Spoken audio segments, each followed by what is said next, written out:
धन्यवाद करने आना था और धन्यवाद करने के साथ साथ भविष्य के लिए तैयार भी होना है। तो धन्यवाद इसलिए चूंकि लगभग 50,000 लोगों ने उस गठबंधन के भ्रम के खिलाफ में ईमानदारी से पार्टी के पक्ष में और अकील भाई के पक्ष में खड़ा होने का जो साहस जुटाया आपने, इसलिए आपको धन्यवाद और आभार व्यक्त करते हैं। ये कोई साधारण चुनाव नहीं था। इस प्रदेश में 81 जगह चुनाव हुए, हर जगह से लोग चुनाव लड़के आए, जीत के आए, या बहादुरी से चुनाव लड़ा लोगों ने। लेकिन सबसे बड़ा अखाड़ा कोई सजा था तो वो पाकुड़ था कि नहीं? सबसे बड़ा अखाड़ा कहां था?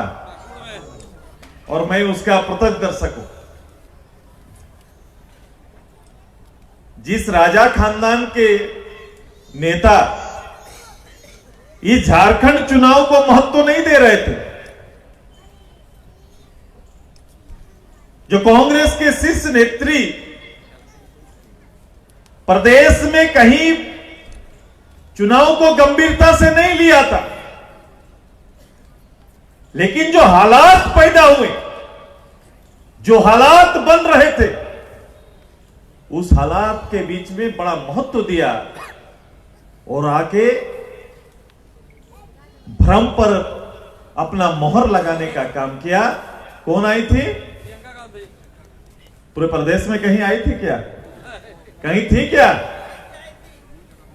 केवल एक जगह और आपके विधानसभा में आई थी ना? इसलिए मैंने कहा कि सबसे बड़ा मुकाबला कहीं हुआ तो सबसे बड़ा मुकाबला इनके राष्ट्रीय उपाध्यक्ष, बिहार की प्रभारी और इस प्रदेश में हमारे इस क्षेत्र के जो प्रतिनिधि थे, इनके बीच का मुकाबला था। भाई साहब नहीं थे, जो सामने हमारे मंत्री साहब थे, ये मुकाबला में सीधे तौर पर नहीं थे। या प्रदेश नेतृत्व लड़ता तो हम लोग थे यहां पर, लेकिन उनको रहा कि उससे भी भरोसा नहीं है, वजन बढ़ाना पड़ेगा। क्योंकि अकील भाई के शख्सियत के आगे सीधी लड़ाई पे सामने वाला प्रतिनिधि कभी भी खड़ा नहीं हो सकता, ये जग जाहिर है। इसलिए उन्होंने आइए, इस गठबंधन सरकार का पूरा 13 महीना पूरा हो गया। 60 महीना का जनता से दिया हुआ दायित्व, 13 महीना का सफर पूरा हो चुका है। और 13 महीना का सफर का कमिटमेंट को देखो। मैं कोई नई बात आज यहां कहने नहीं आया, मैं संगठन की बात करूंगा और झारखंड मुक्ति मोर्चा और कांग्रेस के इस गठबंधन के वायदों को पब्लिक के कान तक पहुंचाने का नेतृत्व करने के लिए हम आए। हम चाहेंगे कि अगर मेरा सपोर्ट करेंगे इधर माइक वाले, तो थोड़ा 2-4 बात सुन ले, जो आश्वासन भरोसा बना था, है कि नहीं? घर तो आवास तो उन्हीं से आता है। तो 3 लाख का आवास आ गया है सबको दीदी, जहां मां पिताजी के रहने के लिए, बेटा बेटी के रहने के लिए अलग अलग कमरा होगा, शौचालय होगा, बिजली होगा, सारी सुविधाएं युक्त होंगी। ऐसा आ गया क्या? आप गलत बोल रहे हैं। ऐसा हो सकता है कि नहीं आया? हाँ, ऐसा बोलना भूल गई है सरकार। अब सरकार ने इन विषयों से खुद को विड्रॉ कर लिया, लेकिन हम विड्रॉ करने वाले नहीं है। हम इस प्रदेश को इस भ्रम से निकालने की तैयारी करनी है हमें, और इस तैयारी में हम लग चुके हैं। चुनाव आता जाएगा, परिणाम आते जाएंगे, परिणाम पक्ष में विपक्ष में आ सकता है, लेकिन एक लीडर के रूप में आपकी पहचान स्थापित होना ज्यादा जरूरी है, जो मुखर होकर हर पंच पे, हर पंचायत पे अपनी बात रख सके। ऐसा कार्यकर्ता तैयार करना, ये जवाबदेही ये आजसू अध्यक्ष का है। मैं मालिक नहीं, मैं सेवक हूं। मैं दल का सबसे बड़ा सेवक, मैं इस राज्य का एक राजनीतिक कार्यकर्ता हूं, और मेरी भूमिका निश्चित रूप से रही है। लोग कह रहे थे कि आपने पाकुड़ का चिंता किया, क्योंकि मेरी नजर पूरा झारखंड पर था और आपका प्रत्याशी, आपका प्रतिनिधि जो एक बार चुन के आए, इन्होंने अपने क्षेत्र के बारे में मुझे ब्रीफ करने में सफल हुए। ये व्यक्ति हमसे साथ बैठे और अपने क्षेत्र की कमियों का जिक्र किए और मैंने भी उसी दिन तय कर लिया कि मैं पाकुड़ के सूरत को बदल दूंगा और मैंने बदल के आपको दिया। अभी बता रहे थे कि 56 पुल आपने बनाया, मुझे तो याद भी नहीं था। 56 लोग 56 भोग लगाते हैं, मैंने 56 पुल आपको समर्पित किया है। ये काम भाई साहब जो सामने वाले ग्रामीण विकास का नेतृत्व कर रहे हैं, भाई साहब सत्ता में आना और नेतृत्व करना ये राजभोग नहीं या अवसर नहीं। कभी कभी इन लोगों ने उस रूप से लिया है, कह रहे फंड नहीं है। पहले तो चुनौती देते थे भारत सरकार को, अब चुनौती देने वाले, अब जिस साल और पूरा 1970 से जल जंगल जमीन की सुरक्षा की दुहाई करने वाला झारखंड मुक्ति मोर्चा अब पूरा प्रदेश में चल क्या रहा है साहब? राजस्व आता कहां से है? राजस्व कोयला से आता है, बालू से आता है, पत्थर से आता है, यही तो राजस्व देता है। ये राजस्व जहां से आता है, ये राजस्व क्या सरकार में मुखिया के खाता में जा रहा है क्या? ये प्रमुख के खाते पर जा रहा है क्या? या जिला में किसी सरकारी खाते पे जा रहा है क्या? ये कौन लोग चला रहे हैं और ये पैसा कहां जा रहा है? राज्य को उसका दोहन हो रहा है जिसमें एक एक लोगों की भागीदारी है, एक एक लोगों का हिस्सा है। आपका हिस्सा को सरकारी संरक्षण पर लोग यहां से बाहर ले जाने की कोशिश कर रहे हैं।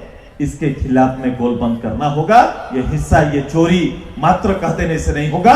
इस पत्थर के राजस्व का हिस्सा आपके गांव का रोड बनाने के लिए है, आपका शौचालय बनाने के लिए है, आपका चबूतरा बनाने के लिए है, आपके बच्चों का भविष्य के निर्माण के लिए, स्कूल मदरसा बनाने के लिए पैसा किसी एक व्यक्ति और पार्टी समर्थक लोगों के खाते में जाने का काम करता है।